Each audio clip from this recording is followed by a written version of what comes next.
Welcome to the Fantasy Champions Fantasy Football Podcast. Here's your host, Morgan Colby and Rick Lemon. What's going on, Fantasy Champs? Woo-hoo-hoo. It's playoff time, baby. Yes, sir. My name is Morgan Colby. I got Rick Lemon with me as always. What's poppin', Rick? What's up? What's up? We are entering playoff weeks, which sadly means the fantasy football season is about to be over. Yep. Yeah, dude, that's tough. This was a tough year though, all around. It was lots of ups and downs. I was listening to a Patriots, Boston sports talk show, and they had a guy on, and he was saying that this is probably one of the worst, like, quality of football wise seasons he has seen in like 15 years, which is wild. I wouldn't disagree. Everyone kind of sucks except for the Bills and the Chiefs and maybe the Eagles. I was gonna say there's two ways of looking at that. It's either everyone sucks or everyone's just the NFL. Yeah.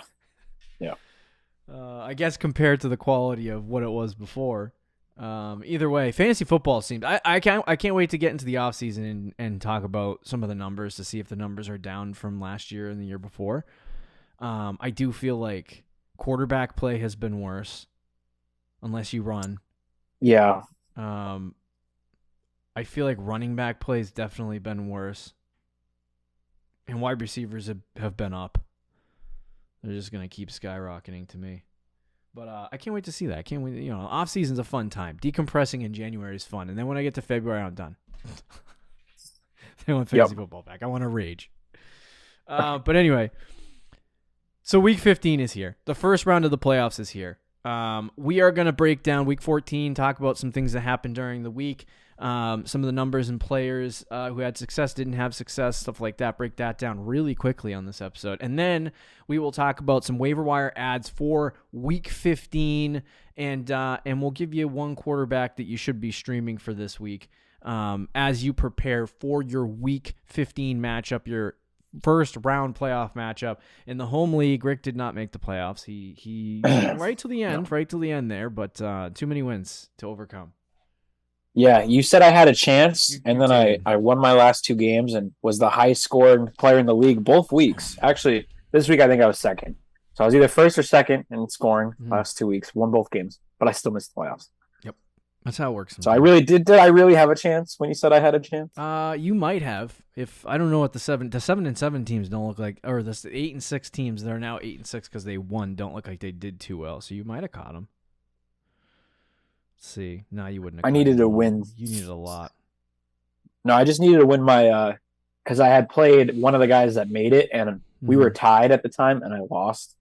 So if we flipped that game, then I think I would have been in the playoffs. But yeah. So hey, sometimes it doesn't work out like that. But I was 2-4, ran off 7 straight, got to 9-4, and I had to win one game, just this one game, to get a bye week and not have to worry about Week 15. And well, I screwed the pooch. Unless Devontae Parker fumbles it on a negative 2-yard catch.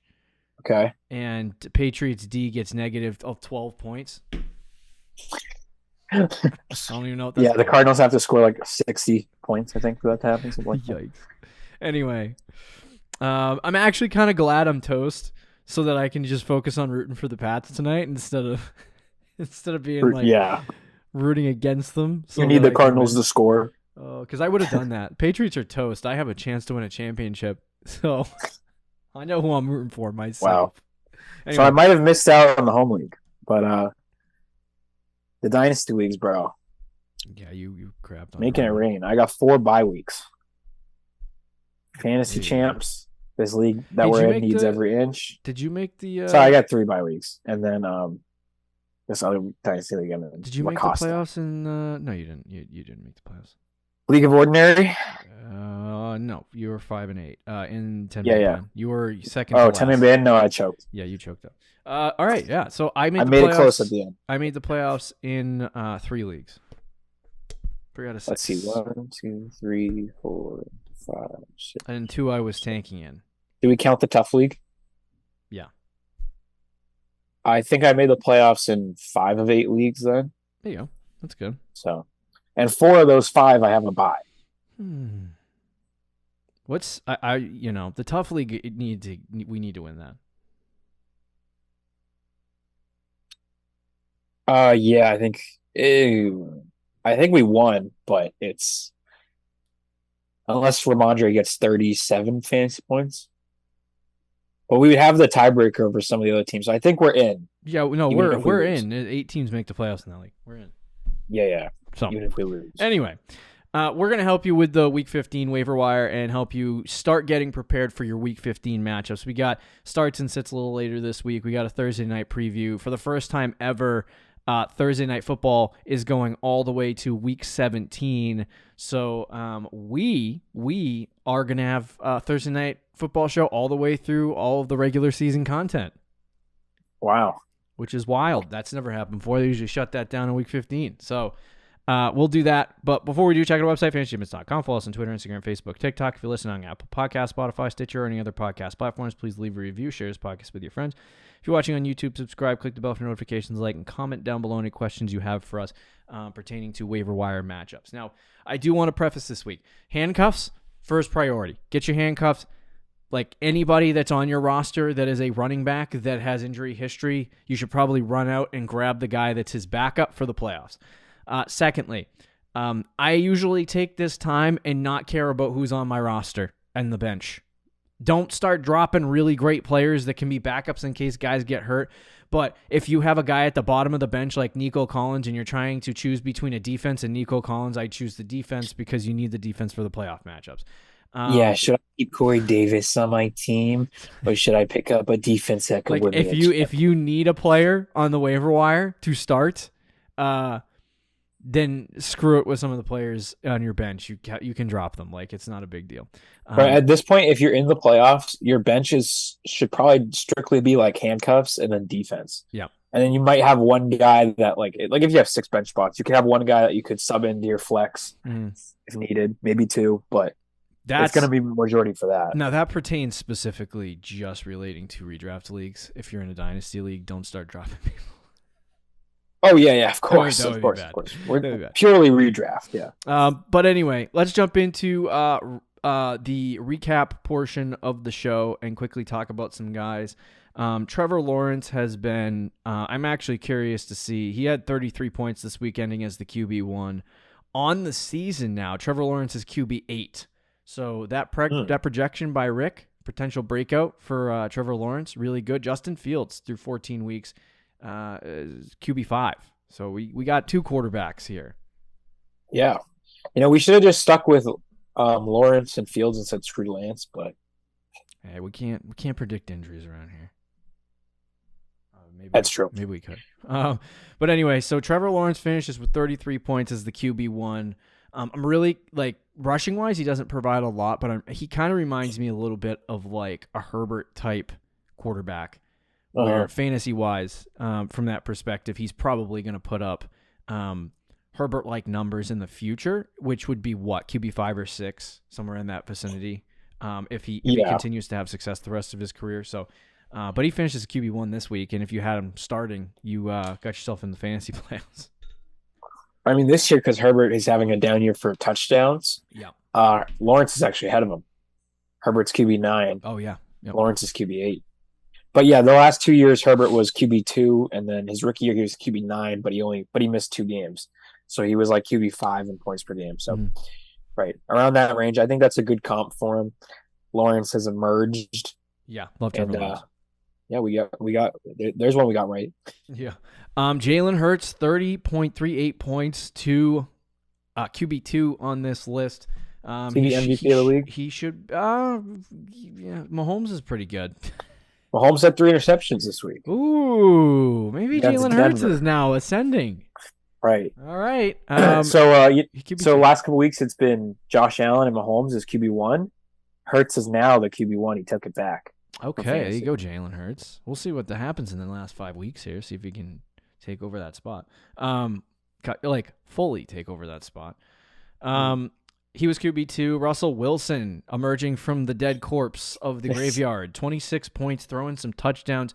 I mean, all it takes is a little whack to the head. That all happened before then.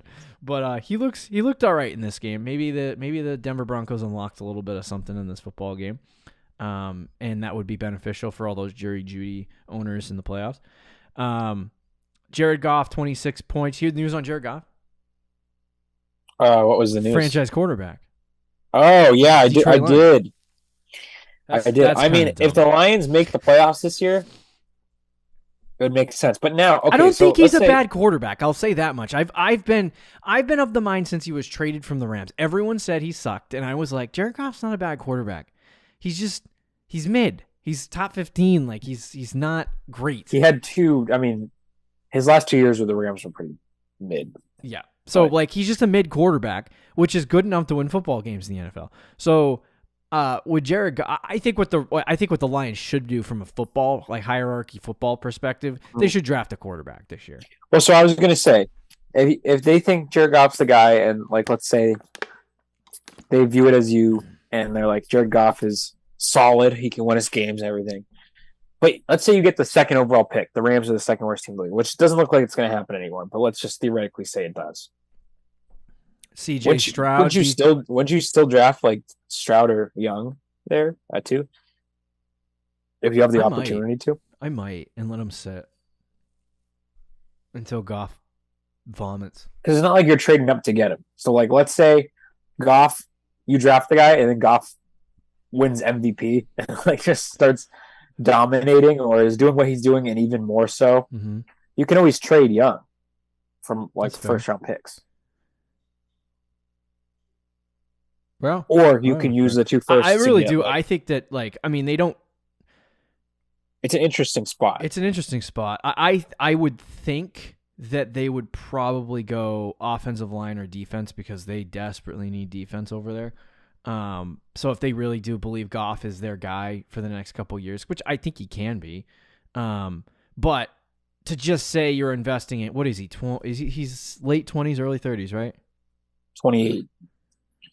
So you could go another 5 to 7 years with Jared Goff if you wanted to. Yeah, he's in his prime, so it's not like it's. So yeah, all the power to him. I don't know how a GM. If I was a GM of the Detroit Lions, looking at Jared Goff, he's like Kirk Cousins light, and CJ Stroud or Bryce Young are elite. Even Will Levis are elite. They could be elite quarterbacks in the NFL. Whereas I don't. Well, that's the thing. If the Vikings had the opportunity to draft Bryce Young, I think they would. Yeah, you know what I mean. It would be smart to do it too. But anyway, moving on. Speaking of Kirk Cousins, 25 points for Kirk Cousins in a terrible game for Minnesota, losing to the Detroit Lions. Patrick Mahomes had 22.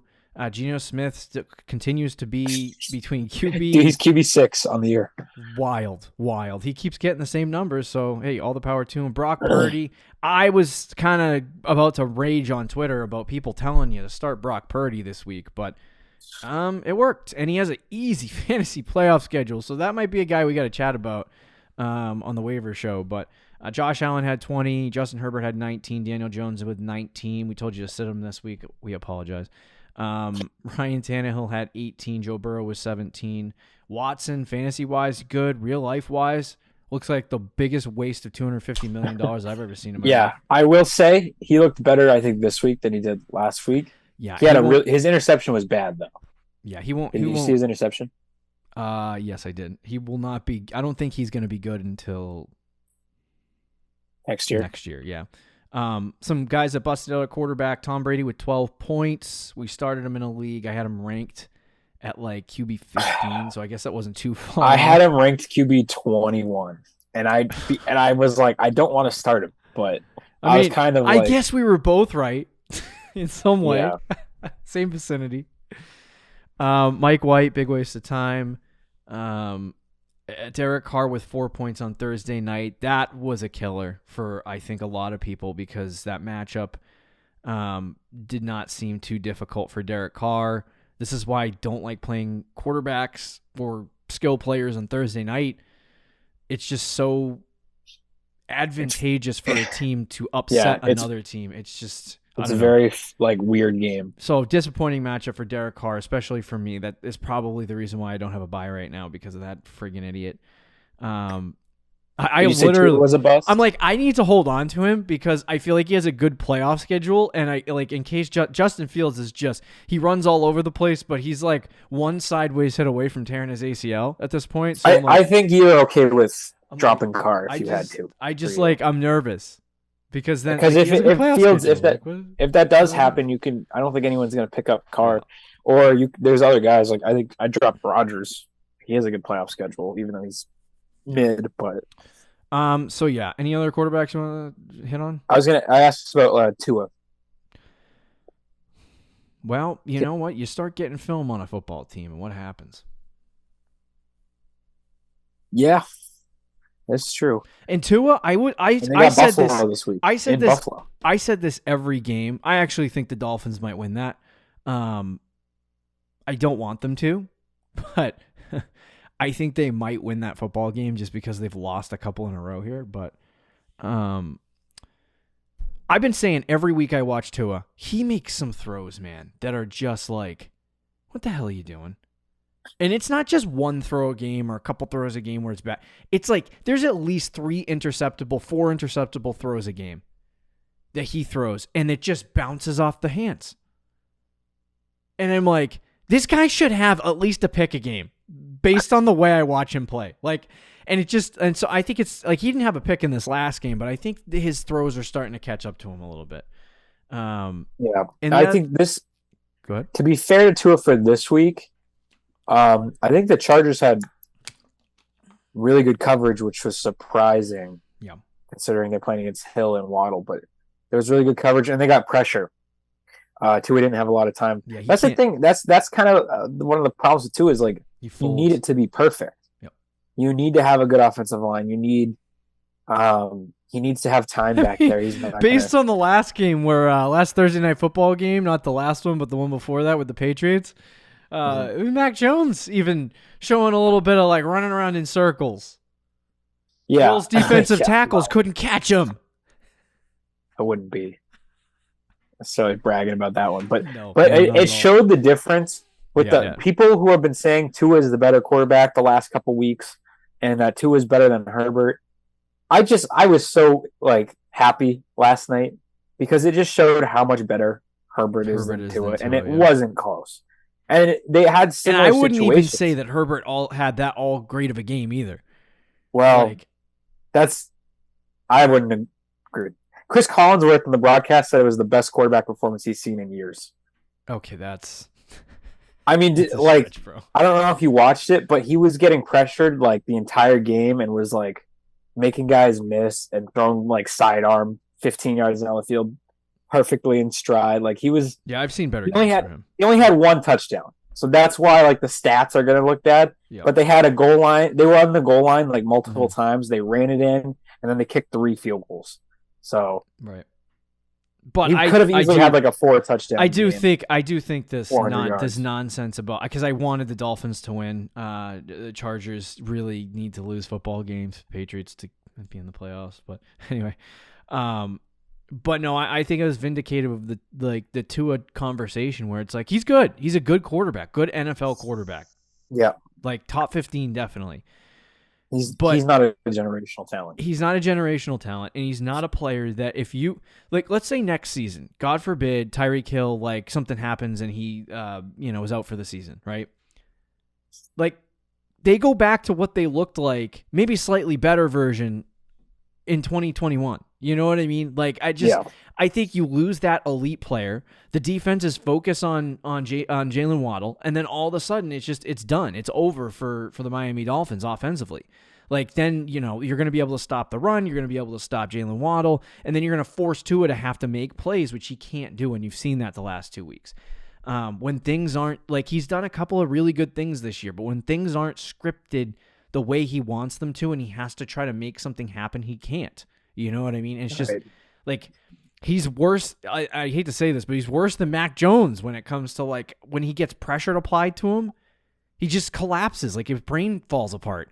And it's like I don't get it for Tua. I don't mind the quarterback, and I think he's been great this year, but people need to pump the brakes on what they're seeing because this season is exactly what Jimmy Garoppolo looks like when the West Coast Sean McVay, Kyle Shanahan zone scheme like works. That's what it looks like. Brock Purdy is good with the 49ers because of this. Like, it's not Tua, it's the scheme. Right. And those teams have a ridiculous talent too. Like the 49ers have ridiculous offensive talent. So do the Dolphins. McCaffrey, Kittle. Right. And so do the Dolphins. But I think Tua, like, I don't want to dump on him too much because I do think he's a when things are going well, and he has time in the pocket, like I think he's more accurate than Jimmy, and I think I do too. I think he has a higher ceiling than Jimmy Garoppolo does. Yeah, and I think he's more of an efficient player. But it's just like people who are saying like MVP and like he's a top 5 quarterback, and especially when you see what Jalen Hurts has been doing this year on a football team that is 12-1 right now. When you see what Mahomes is doing this year with, I would say some people with would his disagree. Best player now on Miami, right? With his best player in Miami and 0 wide receiver weapons.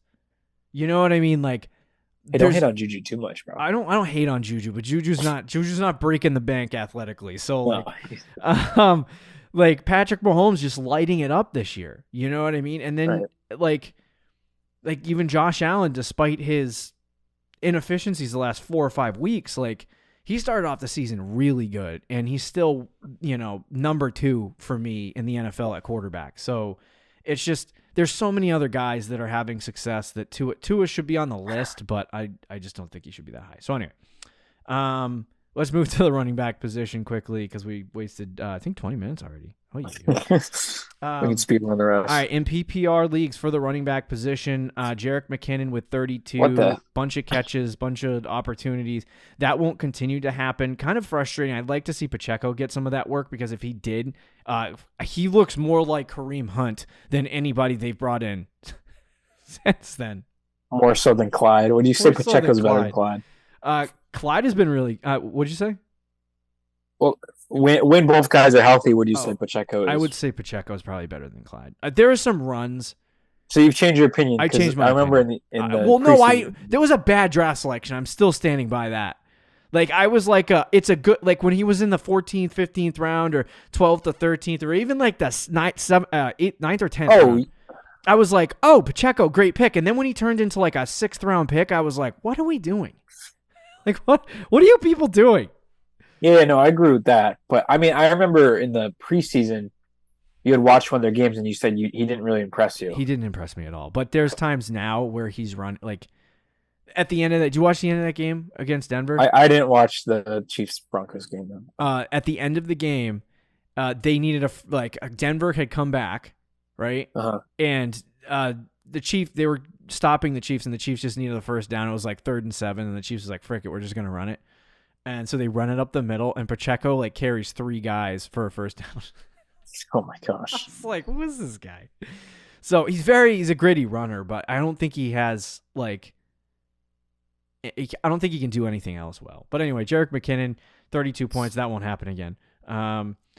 Christian McCaffrey been really good the last couple of weeks. If he keeps on this pace, he could win leagues for people. I mean, you want him, draft him first overall. You should see this kind of production, but 29 points, really good. I don't want to jinx it, but other than one game this year, he's played in every game, fully healthy. Fantastic. Good news. Miles Sanders, 28.5. So Miles Sanders is here. He's ready. He's love you, Miles Sanders. I love seeing it. Miles Sanders RB9 on the year, so he's finally here. I've been waiting. 3 straight really good weeks. Yeah. Austin Eckler with 24, Tony Pollard with 22. So Pollard continues to produce.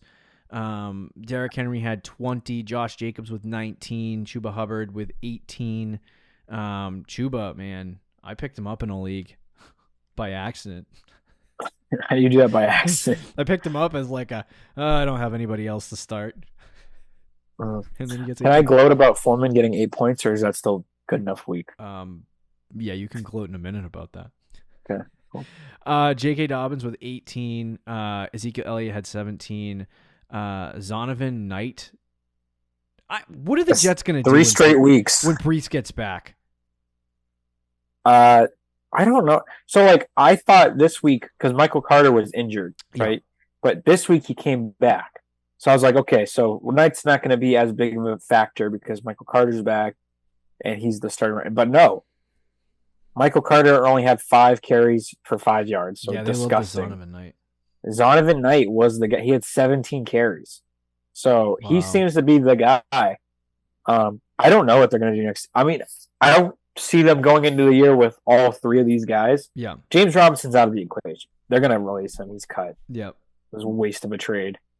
But I don't know, man. I mean, Brees Hall is obviously going to be the guy, but I think it'll be Hall and maybe Knight. And then who knows what's up with Michael Carter.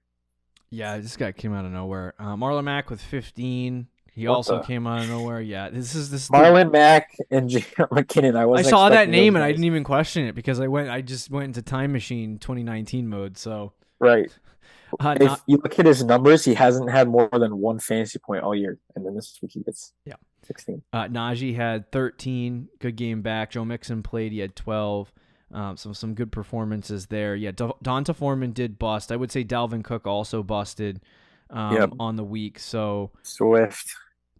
Yeah, Swift was 6 points. Barkley had 6 points. Really bad week in fantasy for some of these running backs that you needed a win against. Some of these teams. ETN with 3.2. Raheem Mostert. I tried to warn you all about Devin Singletary. Yeah, 5 points for him.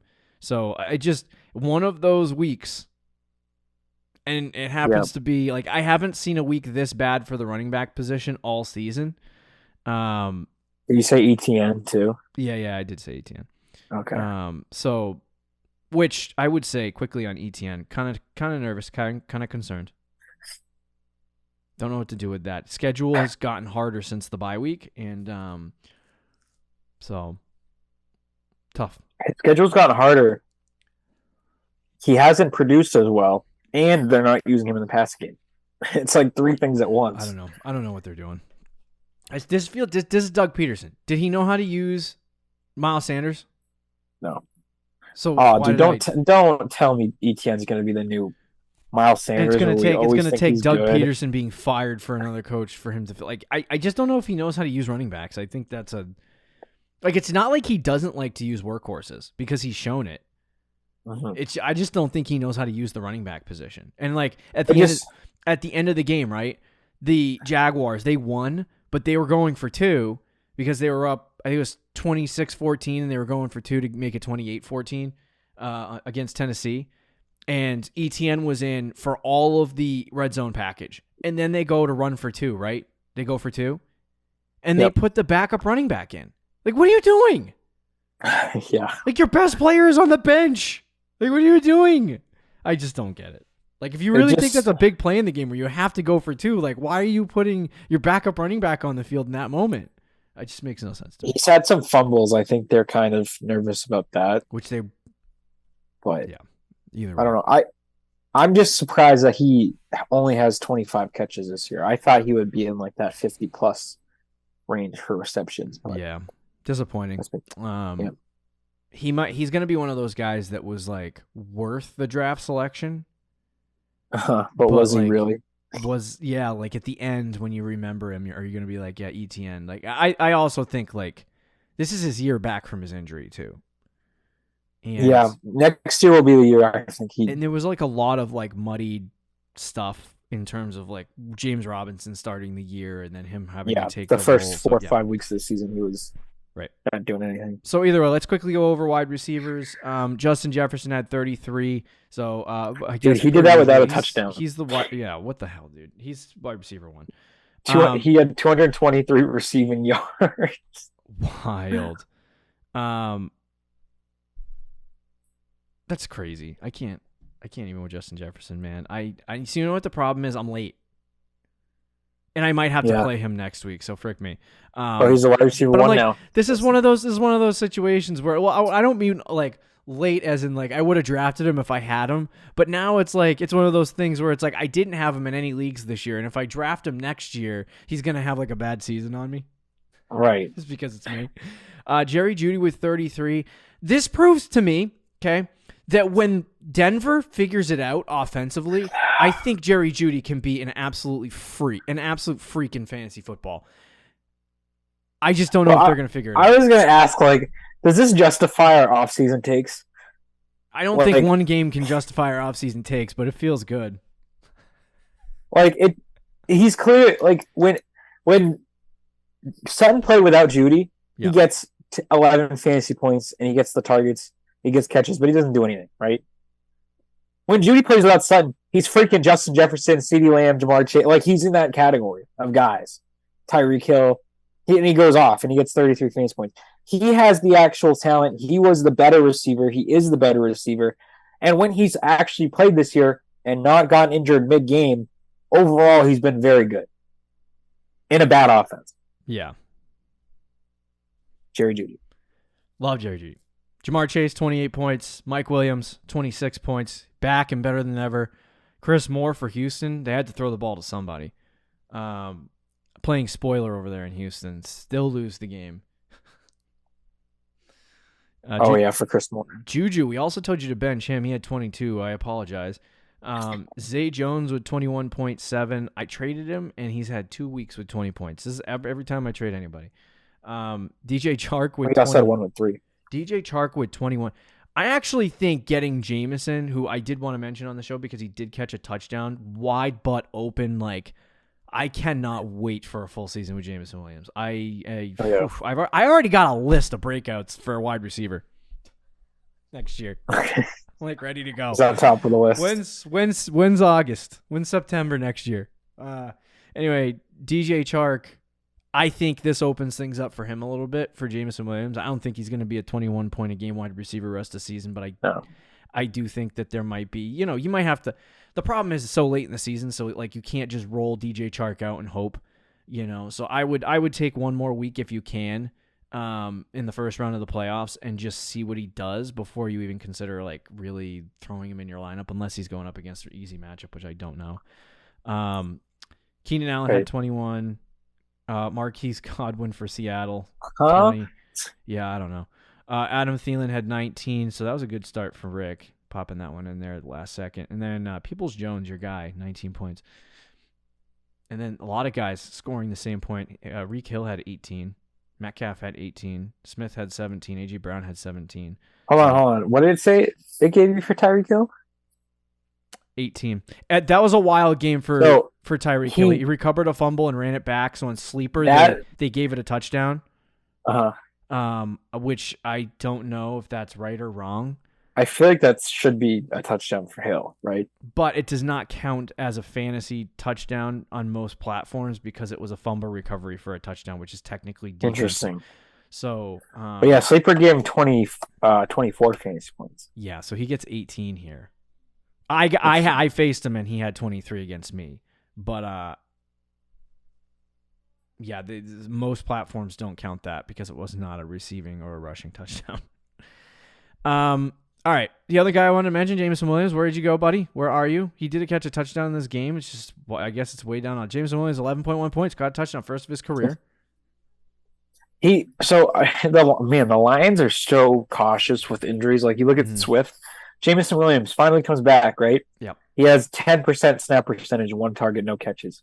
Wow. His second week back from injury, like, okay, so they eased him back in. They're actually going to use him this week. 19% snap percentage, 2 targets, 1 catch. Now, that 1 catch was a touchdown, so it was nice. But they're still not, like, he's not getting utilized at all. They might not utilize him all year, to be totally honest with you. Yeah. They might go from, like, 11 to 19 If to they 20. make the playoffs, I could see them throwing Jameson Williams in there as like a player that everyone doesn't really anticipate to, for them to use at a high level in the postseason, and then he like pops off in the postseason and they start throwing him the ball more and playing him like 75-80% of the snaps. But I don't know. Yeah, I could see I that. agree with you. I don't think they're making the playoffs. So there's that. Oh, no. But anyway, so as far as some busts, I'm going to go under 8 points. Mike Evans had 8.4. CeeDee Lamb had 8.3. So, like, not horrible performances. Mike Evans, man. Look at his last 5 weeks. Horrible. Dude. He's been bad. And you know what's funny? I kind of am like, as a Chris Godwin owner, this makes me angry. But, like, I don't know why Tom Brady and the Bucs aren't sitting down and realizing, like, I've noticed that they're the most efficient when they're throwing it to Chris Godwin, Scotty Miller, and their tight end. Like, that's when they have the most efficiency. And it seems like Brady likes to try to force it to Mike Evans. And he likes to throw it over in his direction a lot. I mean, you would want to because Mike Evans is really good, but it's just making their offense really inefficient. And it's like, you just draw stuff up for Mike Evans to get open and get the ball to Chris Godwin and the other players because Mike Evans is doing his job opening up the rest of the field. Drives me crazy as a Chris Godwin owner because I want Chris Godwin to get more targets, even though he gets like 10 a game. That's fair, dude. Anyway, Mike Evans, 8. CeeDee Lamb, 8. Studs here, dude. Like I said, 8 points is not like it's a bad performance, but it didn't freaking absolutely destroy you. I want to say too, for a second, Gabe Davis is a complete waste of space. Oh my God! I tried to tell y'all. You people are dumb. Like in the fantasy community, I hate to say this. Like I support all of you. I know how hard it is to create fantasy football content all year and do this stuff. But some people, man, they just hype up the wrong guy. Sometimes there's a player like Josh Allen, and maybe he doesn't like to throw it to a second guy. How long did we do this with Kansas City, where Sammy Watkins got healthy, and they were like, oh, well, Sammy Watkins, second wide receiver. No, it doesn't work. You throw all your targets to one receiver. That one receiver is really good in fantasy. Generally speaking, it is hard to carry 2 wide receiver ones. To be fair to Gabe Davis, he is better than Sammy Watkins. He is better than Sammy Watkins. That is fair. But he really is just he's a glorified touchdown. Like, right. He's a player that everyone talks about and gets excited about, and the only time he provides great fantasy performances for you is when he catches a touchdown. I don't think I've ever seen him not catch a touchdown and have a good fantasy week. Like, it's never happened. Yeah. No, it doesn't. So, and people will get in the comments and be like, what are you talking about, Gabe Davis? But anyway. He was going in like the third or fourth round in some best ball drafts in the offseason. It was insane, yeah. But Stephon Diggs didn't have a good week this week either. This was his worst week of the season. How many points? 6.7. Wow, that's bad. The Jets didn't. That game was like it was a snowy game in Buffalo, and each team had like 100 or it had like 200 passing yards. So it wasn't really. You know what I've noticed about Buffalo? I've always said this. I think they play down to bad opponents, which is bad. But I've noticed that they've started to, I don't know if this is a good thing or a bad thing, but they've started to they know what they need to do to win a football game. And so they just try to do the bare minimum. Like, they're not trying to destroy a football team. Like, they're a football team that kind of, if you have to win it, they'll just flick it on and score every time on you. But when they don't have to do that, and they don't need to expend the energy because they know they're going to win, they just play halfway. They go, all right, we'll just show up. We'll make an appearance this week. It could be a good thing, but I just, like, it puts you in situations where some of these teams, like, they miss one more possession and the Jets win that football game. Yeah. Like, it's just, I mean, that game was 20-12, but the Bills kind of dominated. Oh yeah, you could tell. But it's just like they did that against the Patriots last week, where the Patriots were in the game. That's true. Patriots were in the game, but they were just kind of like, all right. They were in the game and they weren't in the game. we were like, we got to do this again. When do we get a real opponent? You know what I mean? And then they just play halfway. Yeah. So, I mean, it's a good thing and a bad thing. Like, I just remember, like, the year the Chiefs won the Super Bowl, they did not play like that. It was just like, and they still don't play like that. Like, they treat every team like they're an NFL football team, and they're like, we need to win this.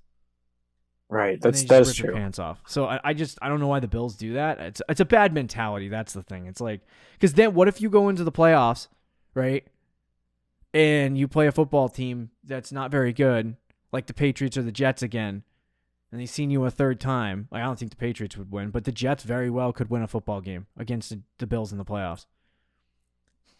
If they came out and said, well, beat these guys before, this will be real easy.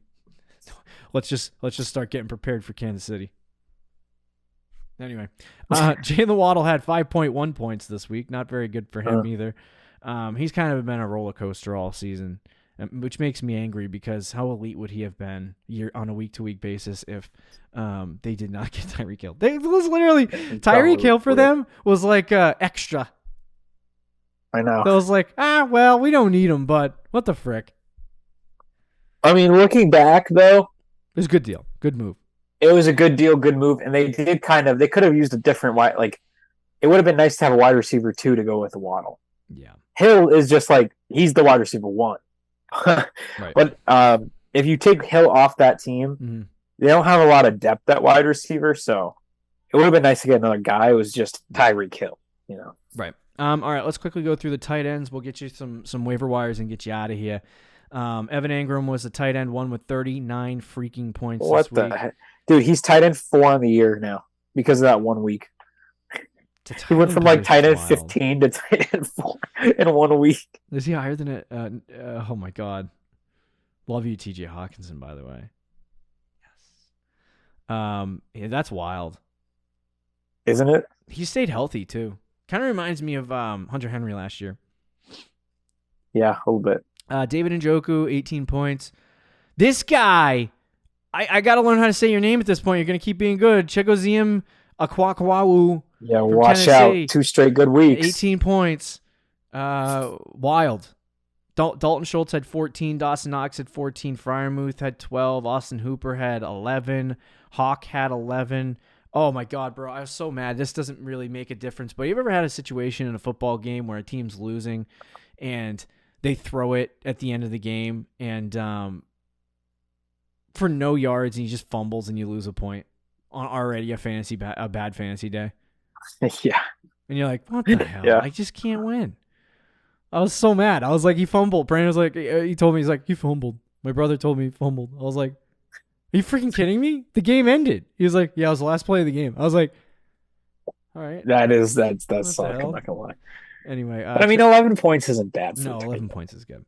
Travis Kelce had 11, and then the rest of them were kind of hot poop. George Kittle had 8. Is Kittle 6. Dead without Garoppolo? Good question. I think he's a good player. There's so much there that I don't know that George Kittle can consistently put up big numbers. I don't think he's like that top 5 tight end that we all want him to be. Yeah. I think too much targets to go around. You have too much stuff going on there.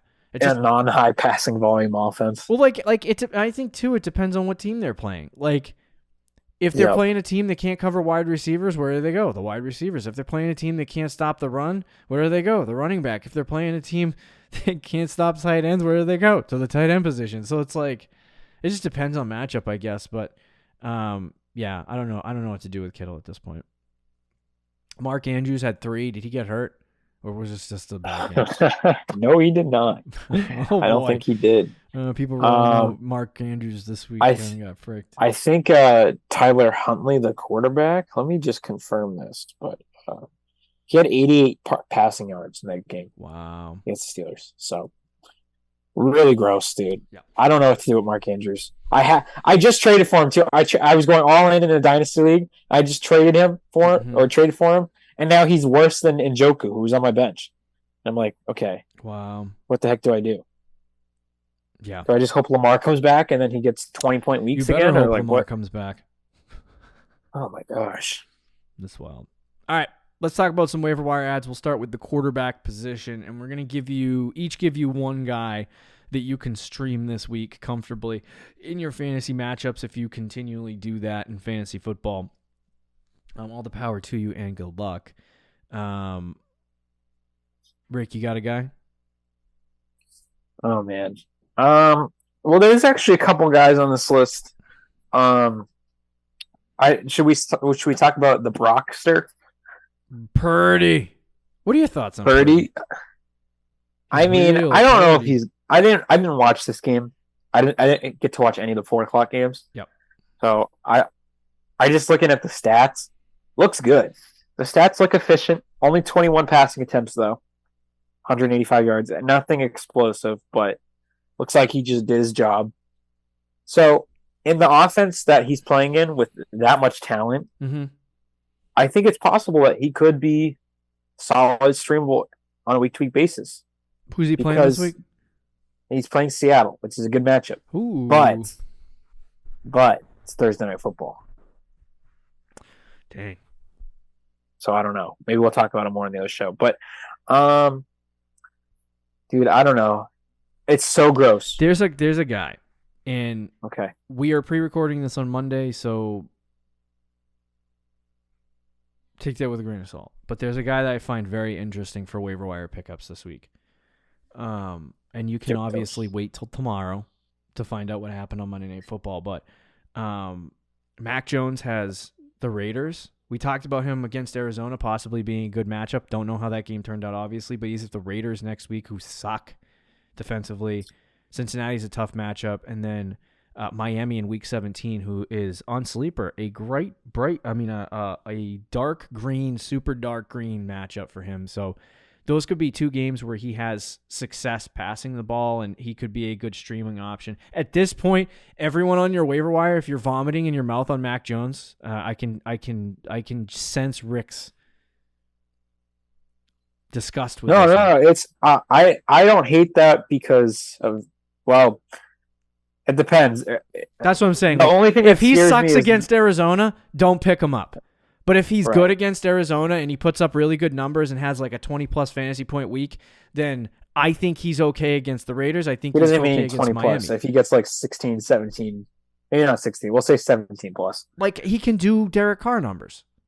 Right. Which is good. So it's like, if that's the case, then I don't think Mac Jones is a bad streaming option off the bench, especially when you can pick him up and just hold him rest of season for the Raiders matchup and the Miami Dolphins matchup, especially if you're streaming quarterbacks. At this point, there's no more buys. So, like, if you chose to stream quarterbacks through the playoffs, then that's what you chose. I think Mac Jones has a really good playoff schedule for that. Brock Purdy also, like Rick said, is in that conversation. But there's not a whole ton of guys that excite me. I do like Ryan Tannehill this week against the Chargers. He had 20 points against Jacksonville last week.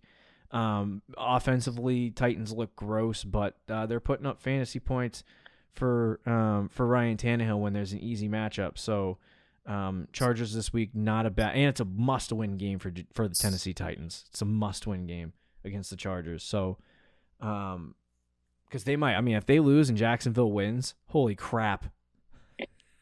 Dude, Week 18 might be super interesting. They play the Jaguars in Jacksonville. Oh my God, dude. I'm rooting for the Jaguars, dude. I don't want the... Wouldn't that be hilarious? Like, Jacksonville wins out all the way to Week 18. Tannehill loses this game against the Chargers, and then they go all the way to Week 18, and Jacksonville wins again and wins the division. That'd be awesome, dude. That would be I'd love freaking that. dope. But Tannehill this week against the Chargers, really big game for them. I think that's a good stream. Question about Russell Wilson. I was going to bring him up. He got concussed. So I don't know if he's going to play this week. But he does play Arizona.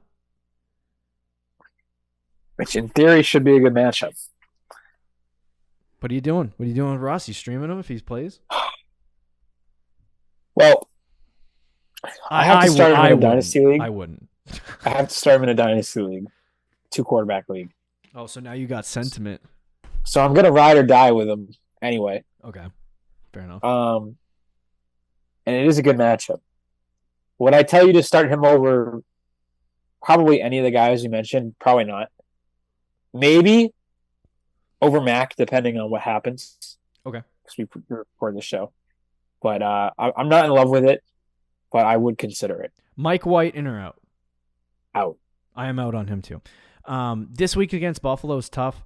I think if there's an easy matchup, he could stream as well. I would say he's about equal with Mac Jones in terms of streaming. But I actually think he might have an easy Detroit. He has Buffalo. Oh, they have Detroit this week. Yeah, so that might... Oh, God, why do I keep saying they have Buffalo? That was last week. I'm stuck in week 14. They just played Buffalo. Oh my God! You know what I want to say, just as like a football fan, I'm really rooting for the Detroit Lions to win this football game. Please, please. It's a bad matchup for the Lions, though. It is. If the Jets win this game too, I don't know, they're in control. Well, no, because the Patriots are in control if they win against the Cardinals, and the Patriots are in control until right. they secede. That is right. They secede that situation. But anyway, all right, those are quarterbacks. Any other guys you want to mention? No, I think that's probably it. Okay. Running back positions. I'll start with a guy, a couple of different options that you could go with this week. Chuba Hubbard had 18 points, just as we just talked about. I don't know if that's going to lead to a switch in Carolina's backfield. I just really don't know what Carolina's doing, period. So that concerns me. But if you do need a flex plug and play, I don't think Hubbard's bad this week. You also have other options. Gus Edwards played this week. J.K. Dobbins is also back, so I just don't like that. Really, there's no one else at the running back position. Do you see anyone we're in else? the playoffs. What'd you say? Like, we're in the playoffs. You're not really picking anyone up at the running back position anymore at this point. I mean, I've been in pretty bad situations with running backs. That's true. So I'll give you one then. Okay. If he's available in your league, Damian Harris. He's not playing this week. Okay. He's been battling injuries. Okay. But in the beginning of the season and what he did last year, Mm-hmm. he's the goal line back. So if you really needed a running back, in theory, he should be back next week against Vegas. Interesting. You could plug and play him and then just hope for a touchdown. And I think your odds of that are higher than getting some random scrub on the waiver wire and then just hoping he has a good week. Okay. Not a bad one. All right, let's move to the wide receiver position. Got a lot of interesting guys out there. Who are you putting your eyes on in particular this week for the wide receiver position? I've been saying it. I've been saying it for weeks. I've been saying this since like week 5. So if he was available, he'd already be on my team in most redraft leagues. Yeah. But that's Jameson Williams.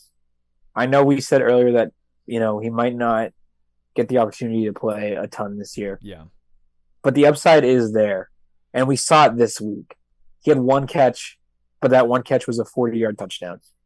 And I think if they just give him more snap percentages, like this week, he's going to get more than 19. So if you want to take that risk, plug him in.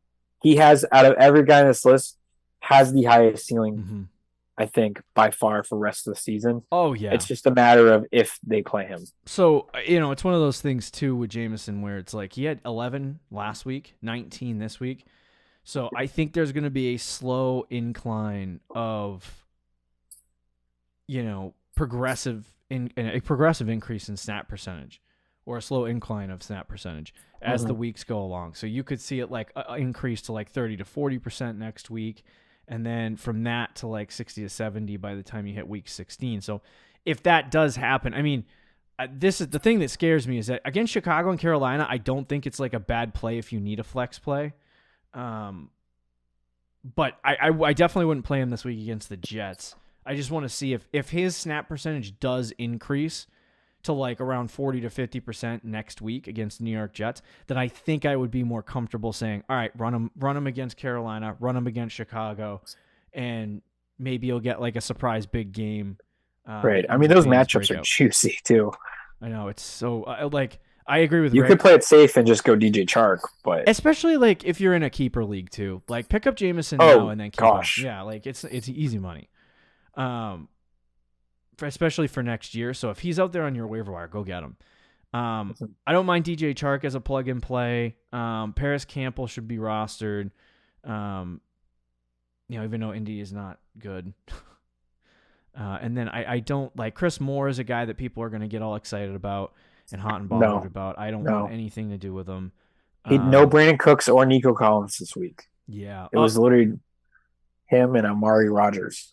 That was the receiving group. I do want to mention one guy that has been really interesting, that has been evolving as a player over the last couple weeks. And his name is Tutu Atwell.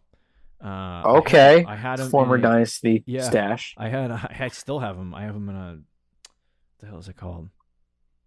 Taxi squad spot. Just left him there. Oh, really? Left him there to rot. Wasn't he drafted like 2 years ago? He's Yeah, something like still that. in the taxi squad. So the last 2 weeks he's had 9 each, so not great, but he had 5 targets, 2 catches the week before for 48 yards. This past week he had 9 targets, 5 catches on 61% of the snaps. His schedule's not good down the stretch of the season, but it seemed like he was a guy that Baker was throwing to a lot in the game. And you know, when you're walking into a team in a situation where you don't really know anyone, you know, for the most part, and you don't really have a connection with any of the receivers yet, to walk into a situation and just throw 9 passes to Tutu Atwell, I would think that as he gets more comfortable, that this guy will continue to get the ball in some way. There's also no one else there to catch the ball. Cooper Kupp's hurt probably the rest of the year. Allen Robinson's gone for the rest of the year. So it just leaves Van Jefferson and Tutu Atwell, and I think Atwell could be a really, really good stash if he starts putting things together down the stretch. So deeper ad, but I like that one too. Yeah, I think it's a good one. Anyone else? No, I think that's probably it. All right, give me a tight end. Oh my gosh, I don't know how to say his name, so you're gonna have to help me. I'm gonna say it's Okonkwo. Okonkwo. Oh, for the last name, I think that's right. How do you say his first name? I don't know. Chigoziem. Chigoziem.